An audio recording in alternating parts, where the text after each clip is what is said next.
तो कक्षा 10 के विद्यार्थियों, आज हम सीखेंगे प्रश्नावली 1.1 जो हमारी है उसको सीखेंगे। इसका पहला ही प्रश्न है, निम्नलिखित संख्याओं को अभाज्य गुणनखंडों के गुणनफल के रूप में व्यक्त कीजिए। तो इसमें पहले ही प्रश्न का पहला सवाल है इस प्रकार से, 140 इसके अभाज्य गुणनखंड हम बनाएंगे। 140 के अभाज्य गुणनखंड करेंगे तो सबसे पहले इसमें 2 का भाग देंगे। तो 140 में 2 का भाग देंगे तो हमारे पास 70 प्राप्त होंगे। फिर 70 में और देखेंगे कि क्या 2 का भाग जा रहा है, तो इसमें 2 का भाग देंगे तो 35 दूना 70। उसके बाद देखिए 35 के अंदर ना ही 2 का भाग जा रहा है, ना ही 3 का जा रहा है, ना ही 4 का, इसमें 5 का और 7 का जा रहा है। तो हम 5 का भाग देंगे, 5 एकम 5, 5 7 35। यहां पर 1 बचना चाहिए। तो अब देखें 7 है, 7 में 2 का भी नहीं जा रहा है, 3 का भी नहीं जा रहा है, 4 का भी नहीं जा रहा है, 5 का भी नहीं जा रहा है, 6 का भी नहीं जा रहा है, इसमें भाग जाएगा 7 का। तो हम 7 में 7 का भाग देंगे तो 1 पर जाएगी। तो जहां पर ये 1 आ जाता है तो वहां पर अभाज्य गुणनखंड की प्रक्रिया समाप्त हो जाती है। तो इस प्रकार से हमें इसके अभाज्य गुणनखंड प्राप्त होते हैं। 140 के सबसे पहले 2 गुणा 2 गुणा 5 गुणा 7। तो हम इसको इस प्रकार से लिखेंगे कि 2 कितनी बार है, 2 बार है। हम इसको लिखेंगे 2 की पावर 2 गुणा 5 गुणा 7। तो इस प्रकार से हमारे पहले प्रश्न का एक और आगे पहला ही है प्रश्न, उसका आंसर इस प्रकार से आएगा 2 की पावर 2 गुणा 5 गुणा 7। ये हमारा पहला प्रश्न हल होता है। इसी प्रकार से हम इसका दूसरा प्रश्न करेंगे। पहले ही प्रश्न का जो दूसरा प्रश्न है उसको हल करेंगे। 156 के अभाज्य गुणनखंड हमने करने हैं। हम लिखेंगे 156। सबसे पहले इसमें 2 का भाग देंगे तो 2 7 14, 2 8 16, यानी 78 पर ये जाएगा। अब 78 में फिर और देखेंगे 2 का भाग देंगे तो ये जाएगा 39 पर। 39 दूना 78 होता है। अब 39 है, इसमें 2 का भाग नहीं जा रहा है, तो 39 में 3 का भाग जा रहा है पूरा पूरा। 39 में हम 3 का भाग देंगे तो 13 दिया 39, 13 बार गया है। अब उसके बाद में हम इसमें 13 में जो कि अभाज्य संख्या है उसमें केवल 13 का ही भाग जाएगा, अन्य किसी संख्या का भाग नहीं जाएगा। 13 में 13 का भाग देंगे, 1 बार जाएगा। जब 1 यहां पर आ जाएगा तब ये अभाज्य गुणनखंड की प्रक्रिया यहां पर पूरी हो जाती है। तो इस प्रकार से हमें 156 के अभाज्य गुणनखंड प्राप्त होते हैं।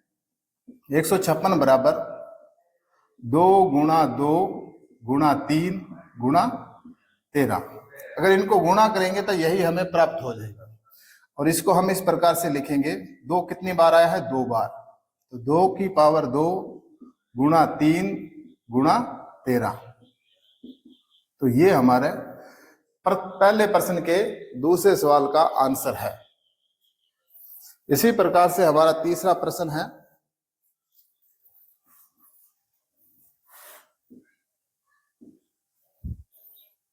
$3,825। इसका हमने अभाज्य गुणनखंड करना है, जो इस प्रकार से होगा। सबसे पहले लिखेंगे 3,825। तो इसके लास्ट में देख लो क्या विषम संख्या, इसलिए इसमें कोई 2 का भाग जाएगा नहीं। अब इनको जोड़ करके देख लेते हैं क्या इसमें 3 का भाग जा रहा है। तो 3 और 8 11, 11 और 2 13, 13 और 5 18, 18 जो कि 3 के भाग से विभाजित होता है, 3 के पहाड़े से। तो इसमें 3 का भाग पूरा पूरा जाएगा। अगर किसी को नहीं आता है तो वो रफ में करके देख लेंगे इस प्रकार से। जैसे 3 का भाग देंगे इसमें, 3 एकम 3, ऊपर से उतार लिया 8, 3 दूनी 6, 2 ऊपर से उतार लिए 2, 3 7 21, 1 ऊपर से उतार लिए 5, 3 5 15। तो हम इसमें 3 का भाग देंगे तो हमें प्राप्त होगा 1275। अब वापस फिर इसको जोड़ के देखेंगे क्या इसमें 3 का भाग जा रहा है दोबारा। 2 और 1 3, 3 और 7 10, 10 और 5 15, मतलब 3 का भाग दोबारा जा रहा है। 3 का भाग देंगे, 3 चौके 12 और 25 दिया 75, यानी 425 का भाग इसमें पूरा पूरा जाएगा 3 बार। अब वापस 425 को जोड़ेंगे, 4 और 2 6, 6 और 5 11, तो इसका मतलब 3 का भाग इसमें जाएगा नहीं, इसमें जाएगा 5 का भाग। 5 8 40 और 5 5 25। अब यहां पर हमें प्राप्त हुआ है 85। 85 में भी 5 का भाग जाएगा, 17 5 85। अब जैसा कि 17 अभाज्य संख्या है तो 17 में केवल 17 का ही भाग जाएगा, अन्य किसी संख्या का भाग नहीं जाएगा। तो हम 17 में 17 का भाग देंगे, 17 एकम 17। जहां 1 आ गया वहां पर अभाज्य गुणनखंड की प्रक्रिया समाप्त हो जाती है। तो हमें 3825 के अभाज्य गुणनखंड प्राप्त होते हैं। 3 गुणा 3 गुणा 5 गुणा 5 गुणा 17। तो हम इसको इस प्रकार से लिखेंगे, 3 कितनी बार है 2 बार, तो 3 की पावर 2। 5 कितनी बार है 2 बार, 5 की पावर 2 गुणा 17। ये इस तीसरे प्रश्न का आंसर हो गया। तो इस प्रकार से हम इसके 3 प्रश्न हल कर सकते हैं। तो बच्चों आगे हम सवाल करेंगे। चौथा सवाल है इसी प्रश्न का, 5005 के अभाज्य गुणनखंडों को हमने ज्ञात करना है। तो हम सबसे पहले इस प्रकार से करेंगे, लिखना है 5005। तो वैसे दिख ही रहा है कि लास्ट में क्या है 5, और जोड़ने पर तो 3 से ये विभाजित नहीं है, तो 5 का भाग जाएगा इसमें। 5 का भाग देंगे तो 5 एकम 5 0 0 1। अब इसमें 5 का भाग जाएगा नहीं, अब इसमें भाग जाएगा 7 का।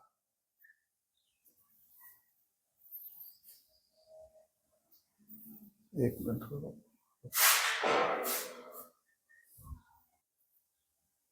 अब 7 का भाग इसमें देना है। अगर मान लो किसी बच्चे को इसमें पता नहीं चल रहा है कैसे होगा जल्दबाजी में, तो वो रफ काम के अंदर जैसे 1001 लिखे और उसमें 7 का भाग दे दे, तो 7 एकम 7, यहां पर बच जाएंगे 3, ऊपर से उतार ली 0, तो 7 चौका 28, बच गए 2 और ऊपर से उतार लिया 1, 7 दिया 21। यानी 7 का अगर इसमें भाग देंगे तो हमें क्या भागफल प्राप्त होता है 143। वो भागफल आप यहां पर लिख दीजिए 143। अब 143 है, इसमें भाग जाएगा 11 का, तो 11 का भाग करेंगे तो 11 एकम 11 और 11 तिया 33। अब जैसा कि आपको पता है वापस से हमें 13 प्राप्त हुआ है। 13 एक अभाज्य संख्या है, तो 13 के अंदर केवल 13 का ही भाग जाएगा, 13 एकम 13। जब 1 यहां पर आ जाए तो अभाज्य गुणनखंड की प्रक्रिया संपूर्ण हो जाती है। तो इस प्रकार से 5005 का अभाज्य गुणनखंड होंगे 5 गुणा 7 गुणा 11 गुणा 13। ये हमारे पहले प्रश्न के चौथे प्रश्न का आंसर है। इस प्रकार से ये आया। इसी प्रकार से हमारा दूसरा प्रश्न है कि 5वां प्रश्न है 7429 का अभाज्य गुणनखंड हमने ज्ञात करना है। तो हम इस अभाज्य गुणनखंड ज्ञात करेंगे। तो सबसे पहले इसको जोड़ करके देख लेंगे। 7 और 4 11, 11 और 2 13, 13 और 9 429। इसके हम अभाज्य गुणनखंड करेंगे 7429। तो सबसे पहले इसमें 17 का भाग जाएगा, तो 17 का हम करके देखते हैं। अगर किसी को समझ नहीं आए तो इस प्रकार से कर सकता है 7429। तो 17 एकम 17, 7 दूना 17 दूनी 34, 17 तिया 51, 17 चौकी 68। अब इसमें से घटाएंगे, 14 में से 8 जाएंगे 6, ऊपर से उतार लिए 2। अब 17 एकम 17, 17 दूना 34, 17 तिया 51। अब जाएगा ये 3 पर। अब इसमें से घटाएंगे, 2 में से 1 जाएगा 1, 6 में से 5 जाएगा 1। अब ऊपर से उतार लेंगे हम 9। तो 17 एकम 17, 17 34, 17 तिया 51। यहाँ पर करेंगे 17 7 119। तो यानी 17 का भाग अगर इसमें देंगे तो हमें प्राप्त होंगे 437। अब 437 में हमारा आगे जो भाग जाएगा 19 का भाग जाएगा इसमें। 19 एकम 19, 19 दूना 38। अब जैसे 43 है, यहाँ इसमें से 38 घटाएंगे तो बन जाएंगे 5 और 19 तिया 57 हो जाएंगे। अब जैसे 23 प्राप्त हुआ है तो 23 खुद एक अभाज्य संख्या है जिसमें 23 का ही भाग जाएगा। तो 23 एकम 23। इस प्रकार से हमें 7429 के अभाज्य गुणनखंड जो प्राप्त हुए हैं वो है 17 गुणा 19 गुणा 23। ये हमारा आंसर आया है। तो इस प्रकार से हम पहले सवाल को पूर्ण कर सकते हैं और दोबारा इसको चेक कर सकते हैं। तो अगर आपको ये सवाल बढ़िया समझ आया है तो और भी वीडियो देखने के लिए खाकू सर मैथ्स चैनल को सब्सक्राइब करें